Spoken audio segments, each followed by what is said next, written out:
নমস্কার, শাশ্বতী সিনহা টক্সে আপনারা শুনছেন বিখ্যাত লেখক মিহির সেনগুপ্তর বিষাদ বৃক্ষ। আজ ৪২তম অধ্যায়। শুরু করি।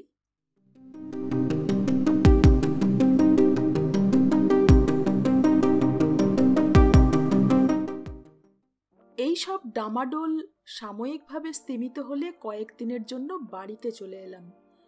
বিগত কয়েক মাসের মধ্যে মাত্র ২ বাড়ি গিয়েছিলাম। এবারে এসে দেখলাম ছাত্র পড়ানোর ব্যবস্থাটি বন্ধ হয়ে গেছে। সংসারের হাল খুবই খারাপ, কিন্তু তখন কিছুই করার উপায় আমার ছিল না। ভেবে দেখলাম এখন যদি আমি সংসারের কথা ভাবতে বসি তবে ২ মাস বাদে যে পরীক্ষা দিতে হবে তার সমূহ বিঘ্ন ঘটবে। উপরন্তু আমার পরীক্ষা প্রস্তুতিও আশানুরূপ হয়নি। টেস্টের ফলাফল দেখে আমাকে উদ্যোগ নিতে হবে। সংসারের হাল তো বরাবরই এরকম, এভাবেই চলুক। বরং আগামী বছরে কলেজ করার সময় শুরু থেকে কিছু ছাত্রছাত্রী জুটিয়ে যদি কিছু সহায়তা করা যায় সেই চেষ্টা দেখতে হবে। বাড়ি আসার সময় অহিনকে বলে এসেছিলাম যে ইতোমধ্যে টেস্টের ফল বের হলে সে যেন লিস্টটি দেখে আসে এবং ফাইনাল পরীক্ষার ফর্মটিও তুলে রাখে। ফিরে গিয়ে দেখলাম টেস্টের ফল বের হয়েছে ঠিকই, তবে লিস্টে আমার নাম তোলা হয়নি। ব্যাপারটা ঠিক বোধগম্য হলো না। পরিচিত কাউকে পেলামও না। সন্ধেবেলা অহিন অফিস ফেরত এসে আমাকে যা বলল তাতে প্রায় মূর্ছিত হয়ে পড়ার মতো অবস্থা। জীবনে আঘাত কিছু কম পাইনি, কিন্তু অহিনের দেয়া সংবাদটি ছিল কঠিনতম আঘাত। এর জন্য আদৌ প্রস্তুত ছিলাম না। পড়াশোনার ক্ষেত্রে প্রতিবন্ধকতা আমার বিধিলিপি, কিন্তু এক্ষেত্রে যে বিধিলিপিটি ছিল তার তুলনা হয় না। অহিন জানালো যে লিস্টে নাম না দেখে সে খোঁজ খবর করে জানতে পেরেছে আমার সারা বছর মাইনে না দেওয়ার জন্য রেজাল্ট উইথহেল্ড রাখা হয়েছে। অহিন আমার স্কলারশিপ প্রসঙ্গে কথা তুলেছিল, কিন্তু অফিস ক্লার্ক জানিয়েছেন যে তার কাছে এরকম কোনো খবর নেই। অতএব মাইনে বাবদ ১২০ টাকা জমা দিলে তবেই ফল প্রকাশ করা তথা ফর্ম ফিল আপ করার প্রশ্ন ওঠে। তার কথা শুনে আমার চোখের সামনে অন্ধকার নেমে আসলো। ১২০ টাকা তখনকার দিনে অনেক টাকা। তারপর ফর্ম ফিল আপের সময় পরীক্ষার ফি হিসেবে নিশ্চয়ই আরও কিছু টাকা লাগবে। ফর্ম জমা দেবার শেষ তারিখ আর মাত্র ২ দিন বাদে। এর মধ্যে বাড়ি গিয়ে যে কোনো উপায় করব তার সময় নেই, কারণ বাড়ি গেলেই যে টাকা জুটবে সেরকম সম্ভাবনা নেই বললেই চলে। যথেষ্ট সময় থাকলে হয়তো কিছু বিক্রি বাটা করে বাবা দিতে পারতেন, কিন্তু আসল সমস্যা অত সময় নেই। এই শহরেও আমার এমন কোনো বন্ধু বান্ধব নেই যার ক্ষমতা আছে এতগুলো টাকা ধার দেওয়ার। প্রকৃতপক্ষে এই ব্যাপারটার জন্য আমি কাউকেই দায়ী করতে পারি না একমাত্র নিজের মূর্খামিকে ছাড়া। আমার নির্বুদ্ধিতা এ ব্যাপারে প্রায় পাহাড় প্রমাণ। ভর্তি হবার পর আমি কোনো দিন আর কলেজের অফিসে যাইনি। আমার ধারণা ছিল অফিস যথাসময়ে আমায় জানাবে, কিন্তু সেখানে অন্য কোনো স্বার্থান্বেষী অকারণে আমার ক্ষতি করতে পারে তা আমার বিশ্বাসে ছিল না। আমি যথাসময়ে ব্যাপারটির খবর পাইনি বলেই এই অঘটন ঘটল। আমি এই ঘটনায় যার পর নাই ভেঙে পড়লাম। অহিন বলল, এখনই অত হতাশ হচ্ছ কেন? এখনো তো সময় আছে, চলো টাকা জোগাড়ের চেষ্টা করি। আমরা প্রথমে সেদিন সন্ধেবেলায় ঘনিষ্ঠ সহপাঠীদের সঙ্গে পরামর্শ করলাম। এদের মধ্যে আমাদের প্রসন্ন কুমার বিদ্যালয়েরও ২-১ ছাত্র ছিল। তাদের মধ্যে একজন বলল, এ ব্যাপারে একমাত্র বিনয়বাবুই সমস্যা মেটাতে পারেন, চলো তার কাছে যাই। বিনয় সেন মশাই কীর্তিপাশার ছোট হিস্সার জমিদারি দেখতেন। তখন জমিদারি নেই, তবু নানান বিষয়কর্মের খাতিরে তিনি ওই শহরেই বাস করছেন। ছোট হিস্সার জনৈক কর্তার ভাগ্নে হবার সুবাদে সেই ভদ্রলোক মারা গেলে তিনি জমিদারির কর্ম দেখাশোনা করতেন। সবাই বলল এটা তার করা উচিত বটে, কারণ একসময় তিনি স্কুলের একজন কর্মকর্তাও ছিলেন এবং আমি ওই স্কুল থেকে ভালো ফল করেছিলাম। তখন জমিদারি প্রথা বিলুপ্ত হলেও আমরা এরকম ভাবনা চিন্তায় অভ্যস্ত ছিলাম, কিন্তু সমস্যা হলো বিনয়বাবু আমার বাড়ির কর্তাদের বিলক্ষণ চিনতেন। এ কারণেই তার কাছে গিয়ে যে হাত পাততে পারি না, এই কথাটা সবাইকে বললাম। এখানে ইজ্জত এবং আভিজাত্যের প্রশ্নের সঙ্গে আরেকটি ব্যাপার ছিল, তা হলো বিনয়বাবুর ব্যঙ্গোক্তির ভয় আর জ্যাঠামশাইয়ের কাছে খবর গেলে তার প্রতিক্রিয়া। তিনি যদি বাবা বা জ্যাঠামশাইয়ের এবং এ ব্যাপারে তাদের ঈদৃশ ঔদাসীন্যের বিষয়ে কিছু জিজ্ঞেস করেন, আমি কি উত্তর দেব? বিনয়বাবুকে আমি যতদূর জানতাম তাতে বরাবর তাকে খুব দাম্ভিক বলেই মনে হয়েছে।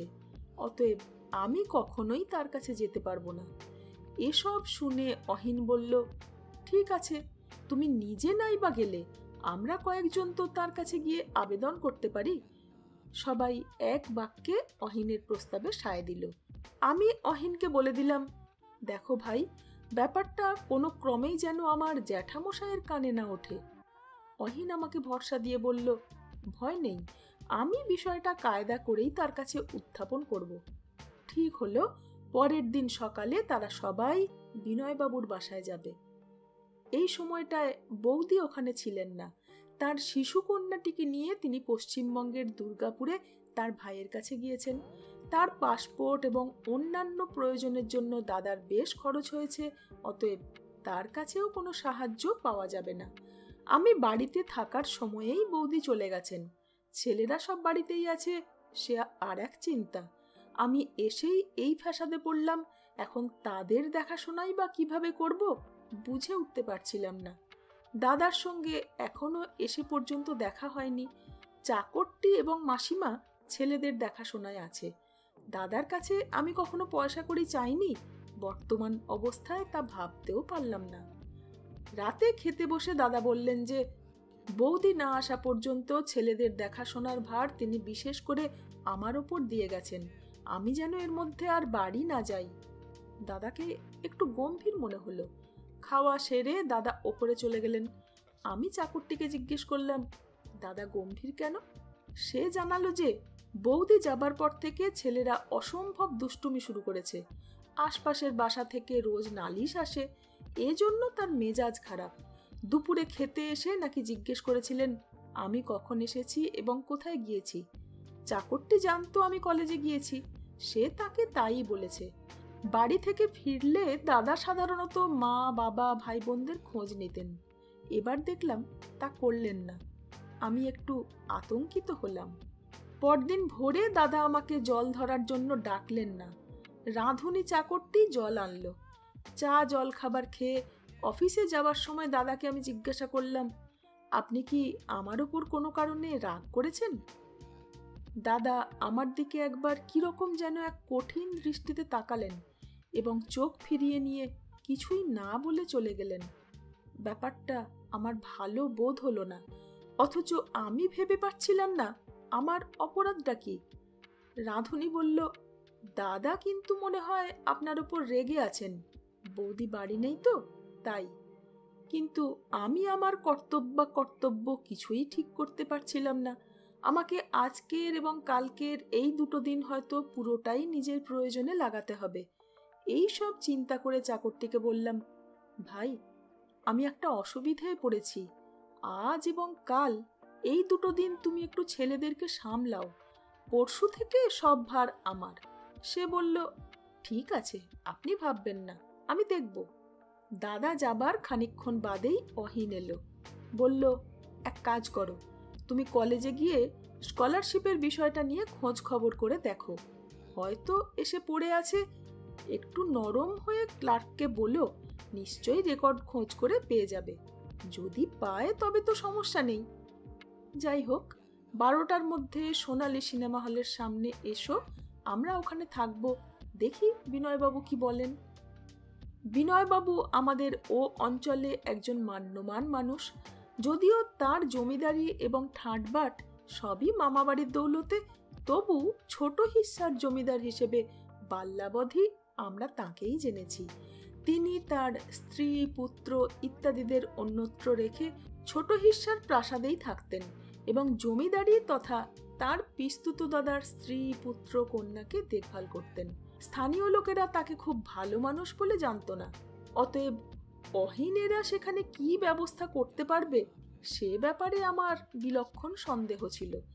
শেষ পর্যন্ত আমাকে না একটা অসম্মানজনক পরিস্থিতিতে পড়তে হয়। যা হোক, 10টা বাজার আগেই আমি ব্রজমোহন কলেজে গেলাম। কলেজে তখন ক্লাস বন্ধ, শুধু ফর্ম জমা নেওয়ার জন্য অফিস খোলা ছিল। খানিকক্ষণ বাদে ক্লার্ক এলে তার কাছে গিয়ে বিস্তারিত সব বলার চেষ্টা করলাম, কিন্তু অচিরেই বুঝলাম তিনি আমার কথা শুনতে আদৌ আগ্রহী নন। আমি তথাপি বললাম, দেখুন, নিশ্চয়ই স্কলারশিপের টাকাটা এসে গেছে, আমি ভয়ানক বিপদে পড়েছি, ওটা না হলে যে পরীক্ষার ফর্ম ফিল আপ করতে পারবো না। লোকটি কি কারণে জানি না আমার সঙ্গে অত্যন্ত যাচ্ছে তাই ব্যবহার শুরু করলো। বলল, জামা কাপড়ের ছুরত দেখা তো মালুম হয় না যে কলেজে পড়ো, হের উপর আবার স্কলারশিপ, খোয়াব দেখতে আছো নাহি, যাও যাও, আগে মায়নার টাহাটা লইয়াও যাইয়া হের পর দেহুম হেনে। বুঝলাম আর কথা বলে কিছু লাভ হবে না, এখানে আমার এমন কেউই নেই যে আমার পাশে অন্তত দাঁড়ায়। অগত্যা কলেজ ছেড়ে রাস্তায় এসে দাঁড়ালাম। ক্লাস বন্ধ থাকায় ইউনিয়নের কেউ আসেনি, সুতরাং প্রতিবাদের কোনো সুযোগ নেই। লোকটি একটু রেকর্ডটা খুলে পর্যন্ত দেখল না। সম্পূর্ণ উদ্ভ্রান্তের মতো হাঁটতে হাঁটতে কলেজ থেকে সোনালী হলের সামনে এসে দেখলাম অহিনরা দাঁড়িয়ে আছে। তখন 12:30 বাজে। অহিন বলল, না বললেও বুঝতে পারছি সুবিধে করতে পারোনি। আসলে ক্লার্ক লোকটাকে আমার সেদিনও খুব সুবিধের মনে হয়নি, ও কিছু একটা লুকোচ্ছে। স্কলারশিপের ব্যাপারে ও কিছু বদমায়েশি করে থাকলেও আশ্চর্যের কিছু নেই। যা হোক, তোমাকে বিনয়বাবু এক্ষুনি যেতে বলেছেন, উনি কাছারি ঘরেই আছেন, চলে যাও, মনে হয় হয়ে যাবে, তিনি আমাদের কথা দিয়েছেন।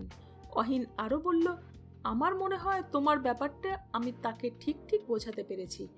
উনি বললেন, এ আর এমন কি কথা, ওকে আমার সঙ্গে এক্ষুনি দেখা করতে বলো। সুতরাং তুমি আর দেরি না করে যাও, ওখান থেকে সোজা বাসায় গিয়ে খাওয়া দাওয়া করো, আমি বাসায় থাকবো, আজ আর অফিসে যাব না। ওরা সবাই চলে গেলে আমিও বিনয়বাবুর কাছারির দিকে যাত্রা করলাম। মাথার মধ্যে ভালো মন্দ কোনো কিছুই কাজ করছিল না, কিরকম এক অসহায় শূন্যতা যেন আমাকে আচ্ছন্ন করে ফেলছিল।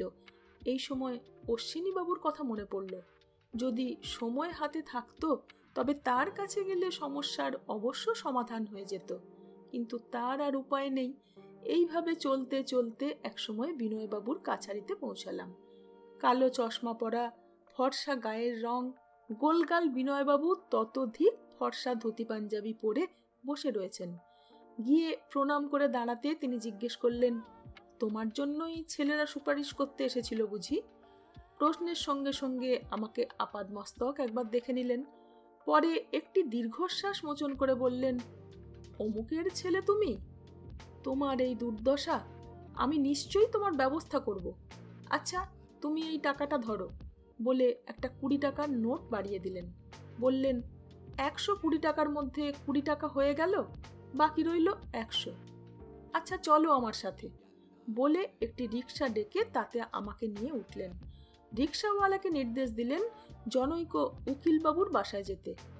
আমি বুঝতে পারছিলাম না তিনি ঠিক কি করতে চলেছেন, তাই একটু ইতস্তত করে জিজ্ঞেস করলাম, ওখানে আমরা কেন যাচ্ছি? তিনি বললেন, বুঝলে না, অত টাকা তো আমি একা দিতে পারবো না, তাই সবার কাছ থেকে কিছু কিছু, মানে তোমার জন্য এ কাজ আমাকেই করতে হবে। সারা জীবনই তো দেশের কাজ করেছি, খদ্দর ছাড়া করিনি, দিশি ছাড়া বিদেশি কিছু ব্যবহার করিনি, আমরা ছিলাম মহাত্মাজির চেলা। এখন তো দিনকাল পাল্টে গেছে, সে একদিন ছিল বুঝলে, বলে অনর্গল নিজের গৌরব গাথা গাইতে লাগলেন। ব্যাপারটা বুঝতে আমার সময় লাগলো না যে উনি আমাকে একজন ভিখিরির মতো ব্যবহার করে কিছু পয়সা তুলবেন এবং আমার প্রয়োজন মিটবার পর যদি কিছু বাড়তি থাকে তা নিজের পকেটে চালান করবেন। ভদ্রলোক কিন্তু অসামান্য বাগ্মী ছিলেন, সে যুগের ল পাশ করা ধুরন্ধর মানুষ। এইসব মানুষদের আমি চিনেছিলাম জ্যাঠামশাইকে আদ্যন্ত দেখে। এরা স্বার্থের জন্য না পারেন এমন কোনো কর্ম নেই, বিশেষত যে সময়কার কথা আমি লিখছি সেই সময়। আমি চলতে চলতে এক সময় থামিয়েই তাকে বললাম, আগে আমি তো টাকাটা ধার হিসেবেই চেয়েছি, যত তাড়াতাড়ি সম্ভব শোধ দিয়ে দেব। বিনয়বাবু খুব অমায়িক হেসে বললেন, দেখো, যার শোধ দেবার ক্ষমতা আছে সেই ধার নেয় বা ধার চাইলে পায়। আমি খোঁজ খবর করে যতদূর জেনেছি, তোমার পক্ষে তো দূরস্থান, তোমার বাপ জ্যাঠারও তো ধার শোধ করার ক্ষমতা নেই, সুতরাং এছাড়া আর কিভাবেই বা টাকাটার জোগাড় হতে পারে। আমি রিকশাওয়ালাকে থামতে বললাম। সে থামলে আমি নেমে পড়ে বললাম, মাফ করবেন, আমি ভিক্ষে করতে পারবো না, আর আপনার এ টাকাটাও আপনিই রাখুন। কথা কয়টি বলে আমি এক উন্মাদের মতো ছুটতে লাগলাম। মাথার মধ্যে এক অবর্ণনীয় যন্ত্রণা এবং ক্রোধ যেন গর্জন করছিল। অশ্বিনীবাবু বলতেন, যাচাঙ্গা মোঘা বড়মথে গুণে নাধা মে লব্ধ কামা। বাবাও বলতেন, কালিদাস উদ্ধৃত করতেন তারা, কিন্তু এই শ্লোক উচ্চারণের প্রকৃত ক্ষেত্র বোধহয় তাদের কাউকে কোনোদিন প্রত্যক্ষ করতে হয়নি। আমি ছুটছি তো ছুটছি, আমার ফর্ম ফিল আপের প্রয়োজন নেই, পরীক্ষা আমি দেব না, আমার জীবনে মানুষ হয়ে ওঠারও কোনো প্রয়োজন নেই। জীবনবাবুর পাঠশালায় আমার যথেষ্ট শিক্ষা লাভ হয়েছে, এবার সব কিছু থেকে বিদায় নেব। পড়াশোনা, সংসার, ভাই বোন, মা বাবা, তাদের রক্ষণাবেক্ষণ, কোনো কিছুই আর প্রয়োজন নেই। শুধু লেখাপড়ার জন্য এত লাঞ্ছনা আর অপমান সহ্য করার কোনো হেতু নেই। অশ্বিনীবাবু আমাকে ভুল বলেছিলেন যে লেখাপড়ার জন্য যে কোনো লাঞ্ছনা বা অপমানই গ্রহণ করা যায়। বাস্তব ক্ষেত্রে আমি বুঝলাম তা যায় না। আমি কোনো কারণেই নিজেকে ভিখিরি বা পরপদলেহী হিসেবে প্রতিষ্ঠিত করতে রাজি নই। অনেক শৈশবকাল থেকেই শ্রমকে পুঁজি করেছি। শুধু বংশকৌলিন্যের জন্য পড়াশোনাকে ভবিষ্যৎ পেশার উপকরণ করার স্বাভাবিক যে কার্যকারণ, তাকে আমি আজ থেকে ত্যাগ করলাম। আমার শ্রমই আমার পুঁজি হোক, শ্রমই ইষ্টদেবতা হোক, এবং সেই শ্রমের ফল আমি একাই কেন ভোগ করব না, এরকম এক স্বার্থ চিন্তাও আমার মধ্যে কার্যকরী হলো অন্তত সেই সময়ে। শৈশবাবধি শ্রমকে আশ্রয় করে যদি এত দূর আসতে পেরে থাকি, অতপরের জীবনযাপনও সেই শ্রমের মাধ্যমেই করতে পারবো, কিন্তু ভিক্ষা করতে পারবো না। সম্পূর্ণ বিধ্বস্ত অবস্থায় বাসায় ফিরলাম যখন, তখন 3টে বেজে গিয়েছে। খিদে, ক্লান্তি বা অনুরূপ কোনো শারীর বিকার বোধ করছিলাম না তখন। জানি না ওই সময় আমাকে কেমন দেখাচ্ছিল। মনে হয় ওই সময় যদি কাউকে, অর্থাৎ এই লাঞ্ছনার জন্য যারা দায়ী, তাদের কোনো একজনকে খুন করতে পারতাম, তাহলে কিছু আরাম হতো। শরীরের সমস্ত রক্ত যেন নিজ চলাচলের পথ পরিত্যাগ করে মাথায় এসে জড়ো হয়েছিল তখন। দাদা তখনও দুপুরের খাওয়া খেতে আসেনি। ছেলেরা কে কোথায় আছে সে বিষয়ে খোঁজ নেয়ার মতো মানসিকতা আমার ছিল না তখন। চাকরটিকে বললাম, আমি অত্যন্ত ক্লান্ত, যদি সে তাদের খাওয়া দাওয়া ইত্যাদি বিষয়টা দেখে। সে জানালো যে তারা খাওয়া দাওয়া করে নিয়েছে, কিন্তু তাদের সংযত রাখা তার সাধ্যের অতীত। তারা এখন কে কোথায় আছে তা তার জানা নেই। সে আমার চেহারা দেখে খুবই আর্তভাবে জিজ্ঞেস করলো, আপনাকে এরকম দেখাচ্ছে কেন? আপনার কি কিছু ঝঞ্ঝাট হয়েছে? বললাম, ভাই, আমার যা হয়েছে তা তোমাকে বলে কিছু লাভ নেই। আমার এতদিন এখানে এই কষ্ট স্বীকার করে থাকা ব্যর্থ হলো। সে সব কথা শুনে খুবই দুঃখিত হলো। খুবই সরলভাবে বলল, আমিও আপনার ওপর খুব অন্যায় করেছি। আমি ভেবেছিলাম আমি এ বাড়িতে যেমন আপনিও তেমনই। এ কারণে মনে একটা ঈর্ষা ছিল। কিন্তু আহা, আপনার ভাগ্য যে এত খারাপ তা যদি জানতাম। যদি সে তা জানতো তাহলে কি হতো তা নিয়ে ভাববার মানসিকতা তখন আমার ছিল না। আগামীকালের মধ্যে ফর্ম ফিল আপ করতে পারবো কিনা সেই চিন্তাই মনের মধ্যে প্রকট ছিল তখন। লোকটি ছেলেদের খোঁজ করে ধরে বেঁধে কোনো ক্রমে খাইয়ে দাইয়ে ওপরতলায় ঘুম পাড়িয়ে রাখলো। একটু পরেই দাদা আসলেন। খেতে বসে দাদাকে একটু স্বাভাবিক দেখে বললাম, দাদা, আমার অবস্থা তো এই, আপনি কি কিছু ব্যবস্থা করতে পারেন? দাদা বললেন, আর্যলক্ষ্মী ব্যাংকে তোর জ্যাঠার কত ডিপোজিট আছে জানস? লাখ টাকার ওপর। আমার হাতে এখন এমন পয়সা নাই যে তোমারে দাতব্য করতে পারি। এমনিই এই সংসার চালাইতে আমার মাগ্য ভাইটা লহু ঝরে। দাদা খুব পরিষ্কারভাবেই তার অবস্থার কথা আমায় বললেন। আবার বলি, দাদা মানুষটা লোক হিসেবে খুব খারাপ ছিলেন না। যথেষ্ট শিক্ষিত মার্জিত রুচির মানুষ তিনি হয়তো ছিলেন না। পড়াশোনার ব্যাপারেও তার খুব একটা উৎসাহ ছিল না। তার একটাই দোষ ছিল, অসম্ভব ক্রোধ। যা হোক, তার উপদেশ হলো, পড়াশোনা চুলোয় যাক, আমার প্রয়োজন একটা চাকরির, তাতে পরিবারের অবস্থা যদি কিছু পাল্টানো যায়। প্রসঙ্গত তিনি লঞ্চ কোম্পানিতে একটি চাকরির সম্ভাবনার কথা বললেন। বললেন, তুই যদি লঞ্চে কাম করতে চাও আমি চেষ্টা করতে পারি। বললাম, তাই দেখুন, আমার আর ভালো লাগছে না। দাদা সন্ধ্যের সময় লঞ্চ ঘাটে তার অফিসে একবার যেতে আদেশ করলেন। বললেন, একটু ফিটফাট হয়ে যেন যাই। ভাবলাম, দেখি কি হয়। যদি কালকের মধ্যে কোনোভাবেই ফর্ম ফিল আপ না হয় তবে দাদার ব্যবস্থাই মানতে হবে। একদিক অন্তত বাঁচুক। দাদা অফিসে চলে গেলে অহিন এলো। সে আমারই জন্য আজ অফিস কামাই করেছে। তার ঠিকই চাকরি, নো ওয়ার্ক নো পে। আমার জন্য তার একদিনের রোজ মার খেলো। তার চেহারা দেখে মনে হলো সে খুব অসুস্থ। কারণ জিজ্ঞেস করতে বলল। পরে বলছি, আগে তোমার খবর বলো, বিনয়বাবু কি বললেন? আমি সব কথা বলতে অহিন কেঁদে ফেলল। তার মতো শক্ত ছেলেকে কাঁদতে দেখে আমিও অস্থির হয়ে পড়লাম। দুই বন্ধু মিলে অনেকক্ষণ কাঁদলাম। আমার বয়স তখন 16, অহিন 19-20 এক যুবক। দাদার চাকরি বিষয়ক সংবাদ জানাতে সে বলল, ধরে নেও হবে না, কারণ তুমি এখন মাইনর, তবু চেষ্টা করে দেখো। আমার একটা সেট পোশাকি শার্ট প্যান্ট আছে, কোনো মতে তাই দিয়ে চালিয়ে নাও। আমি জানতে চাইলাম, ভাই, তোমার চেহারাটা আমার কেমন যেন বোধ হচ্ছে। মনে হচ্ছে আমার বর্তমান পরিস্থিতির দুশ্চিন্তা ছাড়াও অন্য কোনো দুরূহ সমস্যা তোমার কাঁধে চেপেছে। তুমি কিছু কিন্তু করো না, সব আমাকে বলো। বাড়ির সবাই ভালো আছেন তো? অহিন বলল, আমরা দুজনেই এক ভীষণ দুঃসময়ের মধ্যে দিয়ে যাচ্ছি। সব কথা সব সময় বলা যায় না, উচিত নয়। তুমি লঞ্চ ঘাটের কাজ সেরে বেল পার্কে এসো। ইলেকট্রিক অফিসের সামনে আমি থাকবো। কালিদাকে চেনো তো? সেও থাকবে। একটা বিষয়ের ফয়সালা আজই করতে হবে। বেশি চিন্তা করো না, তবে ব্যাপারটা খুবই জরুরি। এখন তোমাকে কিছুই বলবো না, তুমি আগে তোমার কাজ সেরে এসো। কালিদা মানুষটি ভোলার। তার ছোট ভাই ভুলুদা আমার খুব নিকটজন, থাকেন শহরের 2 নম্বর ঝাউতলা লেনে। বাসাটি আমার দাদার শ্বশুর মশাইয়ের বাসা। আমি কখনো সখনো সেখানে যাই, এক আধ রাত থাকিও। ভুলুদা শহরে এসেছিলেন পড়াশোনার উদ্দেশ্যে, তা হয়নি। এখন ইলেকট্রিক্যাল কর্পোরেশনে একটি চাকরিতে আছেন। সেই সূত্রে কালিদা মাঝে মাঝে এই শহরে আসেন এবং আমার দাদার শ্বশুরবাড়িতেই আশ্রয় নেন। ভোলার মানুষ, তাই তাদের সরসঙ্গতি আমাদের চাইতে আলাদা। কালিদা মানুষ খারাপ না, তবে একটু উগ্র। কথায় কথায় হাত চালানো অভ্যেস।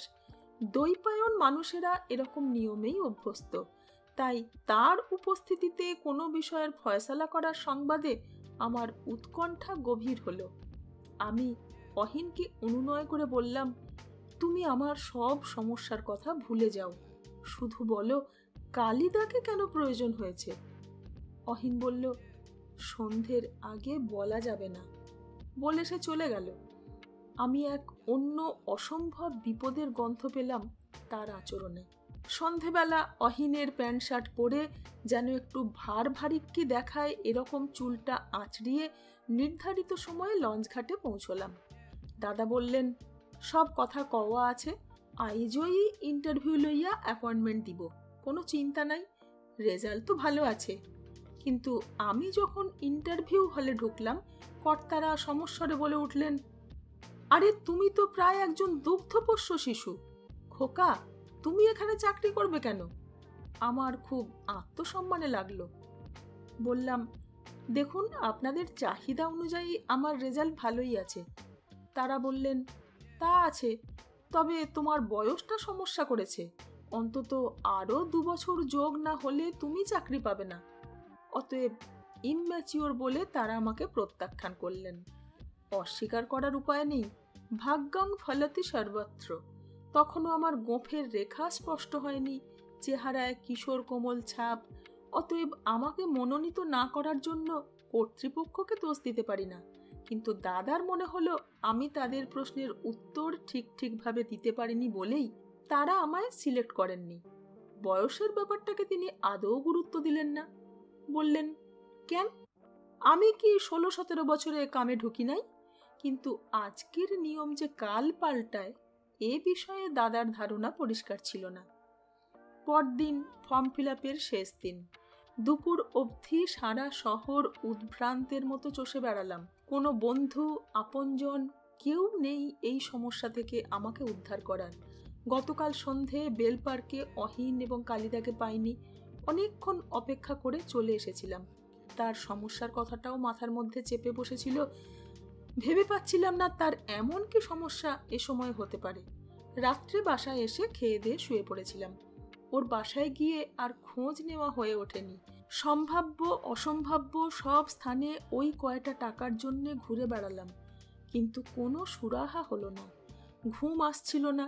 আমার এই ছোট্ট জীবনটুকু ভালোবাসার মতো যদিও কোনো অনুষঙ্গ ছিল না, তবুও তার প্রেম যেন আষ্টে পৃষ্ঠে জড়ানো। উঠে আলো জেলে একটা পদ্য মতন লিখলাম। তবুও নিশীথ নিরন্ধ্র আধারে যখন ডুবে গিয়েছে ক্ষীণ চাঁদ, তখনও আমি তোমার জন্যে বাঁচি, তোমার প্রেম ঘুচায় অবসাদ। তুমি তো এক আদিম অনুষঙ্গ, কখনো দেখাও বিকট ভ্রুভঙ্গ, তবুও আমি তোমারই নামে বাঁচি, কাল ভৈরব দেখায় কত রঙ্গ। সারা রাত ধরে কেন জানি না আমাদের বড় খালপাড়ের ওই বৃক্ষ দম্পতির পরিপার্শ্ব নিয়ে স্বপ্ন দেখে গেলাম। সর্বশেষ দেখলাম আমি যেন একটা বৃহৎ সরীসৃপ শিকড়ের উপর ঘুমিয়ে পড়ে আছি। 42তম অধ্যায় আজ এখানেই শেষ। ফিরে আসছি 43তম অধ্যায় নিয়ে। সঙ্গে থাকুন।